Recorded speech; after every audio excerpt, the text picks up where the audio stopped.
Good morning, welcome to Breakfast with Chris Mason and Nina Warhurst. Our headlines today: don't stand in our way, the warning from Nicola Sturgeon as the SNP win a historic fourth term and look to a second referendum on Scottish independence. After a poor set of local election results, Labour leader Keir Starmer faces a backlash after sacking his deputy from key election roles.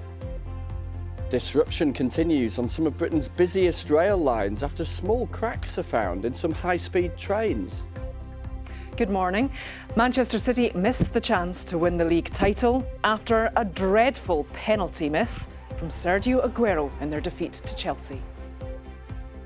Good morning. After being so cold for what's felt like so long with chilly days and overnight frosts, finally milder weather on the way for the week ahead. But look out, we're all going to be dodging the showers. More for you coming up.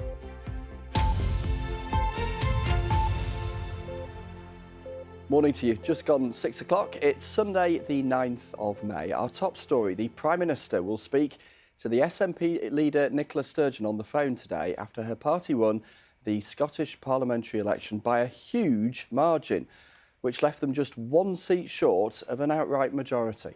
Ms Sturgeon vowed to push ahead with her plans for a second independence referendum after the COVID crisis is over and said the Westminster government has no democratic justification to block it.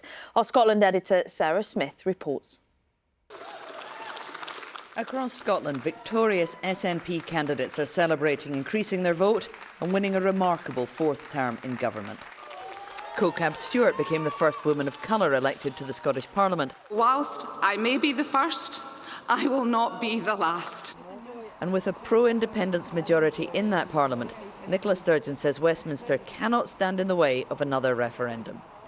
All of this risks treating voters in Scotland and our entire democratic process as if they simply don't matter, like they are just a sideshow. Voters are not a sideshow. When the Tories held on to Aberdeenshire West, the SNP's hopes of an outright majority were extinguished. Scottish Conservatives campaigned saying a vote for them would stop another independence referendum, and now say it's time to move on. We need to focus on the issues that will secure Scotland's recovery, and that really is important for people's jobs, for young people's education, for investing in our NHS after everything they've done over the last year to get us through this pandemic. The pro-independence Scottish Greens increased their seats to 8 and say the Prime Minister cannot ignore a result that's delivered a mandate for another referendum. Well, if Westminster does refuse to grant the authority for another independence vote, then the SNP plan to legislate for one here at Holyrood anyway and dare the Prime Minister to take them to court if he wants to try to establish that the Scottish Parliament can't have a referendum without his permission. None of that will happen soon. The new SNP government will prioritise COVID and the recovery for the next few months before they make any moves to try and fulfil their manifesto promise to give voters in Scotland a choice over whether they want to leave the United Kingdom. Sarah Smith, BBC News, Edinburgh. Well, let's talk to our reporter Alexandra Mackenzie, who's at Holyrood. Morning to you. I suppose there's only one question, and it's a big one now. What happens next? Good morning, Chris. Yes, that is a very big question. Well, the next step for Boris Johnson, he is planning a summit including the four nations. Now, Nicola Sturgeon obviously invited to that. She got the letter last night. Now, first of all, he was congratulating her on that historic fourth term here in the building behind me. And then the bulk of the letter, it went on to talk about unity and the broad shoulders of the United Kingdom and very much working together, and he talked about the months and the years ahead, so he was looking quite far ahead. And he talked about the vaccine programme and how successful that was, working together as part of the United Kingdom. And then he talked very much about recovering from the COVID pandemic and working together in that, in terms of rebuilding the economy. Now, Nicola Sturgeon will very much agree with that. She has said that her priority is to continue to take the country through the pandemic and to start rebuilding the economy. But she said after that that she wants to hold a second independence referendum. And she has said, because of the vote, the outcome of this election, that she has said that she has the mandate to do that. Thanks, Alexandra. Meanwhile, in England, the Conservatives gained control of 12 more councils while Labour lost 7, but it did better in the mayoral elections. 8 Labour mayors kept their jobs, including London's Sadiq Khan, and the party took another 2 mayoral spots from the Conservatives. Our political correspondent Damien Grammaticus reports. Sadiq Khan. From London, this was something to lift Labour's battered spirits. I therefore declare Sadiq Khan elected as the Mayor of London.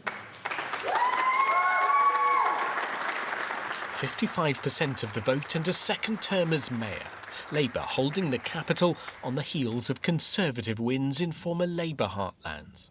The results of the elections around the UK show that our country and even our city remain deeply divided.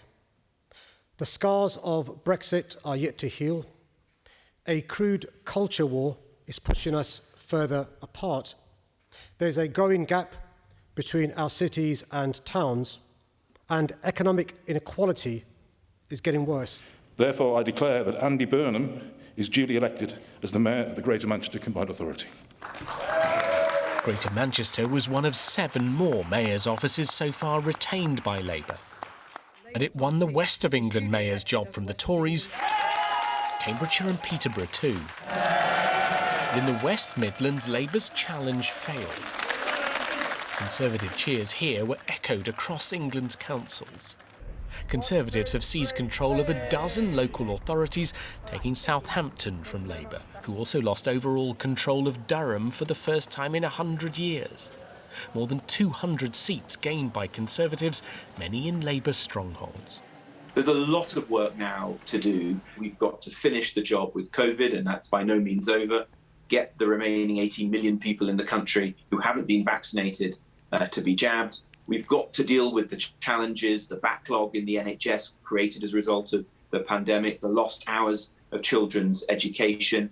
And then, of course, we've got to make good on the promise we made at the general election to level up all parts of the country. From the Labour side, it's emerged that Angela Rayner, the deputy leader, elected by party members, has been stripped by Sir Keir Starmer of responsibility for running campaigns. So the story of these elections, Conservative advances that have left Labour questioning what its path forward should be. Damien Grammaticus, BBC News. 2 of the UK's busiest rail operators are warning passengers not to travel today because of disruption caused by the discovery of cracks in some high-speed trains. Yeah, the issue is affecting Great Western and London North Eastern services between London and Penzance, Bristol, Cardiff, York, Newcastle and Edinburgh.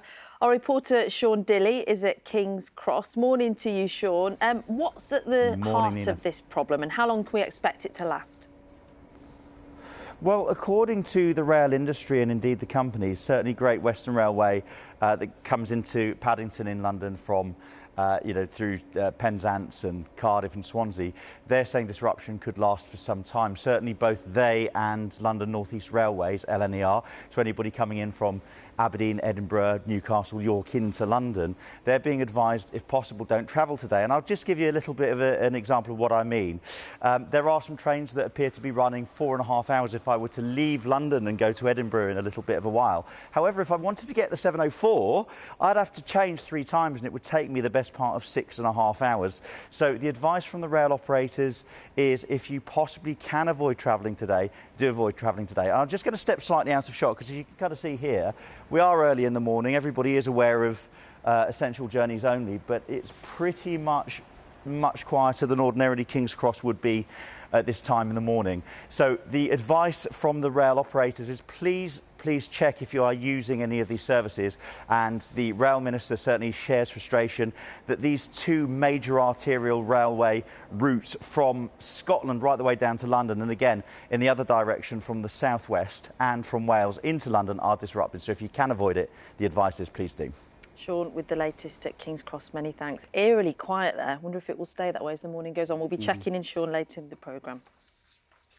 Detectives are continuing to question a man in his 20s over the murder of Julia James, the police community support officer who was attacked while walking her dog in Kent 12 days ago. Our reporter Simon Jones is in Aylsham. Morning to you, Simon. And the police still appealing for more information. Yes, the murder investigation continues. We know that officers arrested a man in his 20s from the local area. That was on Friday evening at around 9:30. Now, as far as we're aware, he is still in police custody this morning, though we've yet to have an update from officers. We're hoping for one later on this morning. Also, a property near here, about a mile from where I am at the moment, has been searched. Now, we don't know whose property it is, but we saw forensic officers coming and going throughout the day yesterday. They removed some items. Police have confirmed this search is in relation to the murder investigation. Now, Julia James was killed on Tuesday, the 27th of April. She'd been working from home that day. She'd been taking her dog for a walk when she was attacked. Now, this has prompted a huge police operation. Officers are also getting support from forces outside the area. The National Crime Agency are offering expertise. Also, officers from other forces have been helping with some of the searches of the rural locations here. And also, they're taking part in what has been this major police operation. Now, ultimately, though, the man who has been arrested, we understand, still is in custody, and so we're waiting for further details on that. Thank you, Simon. Simon Jones there.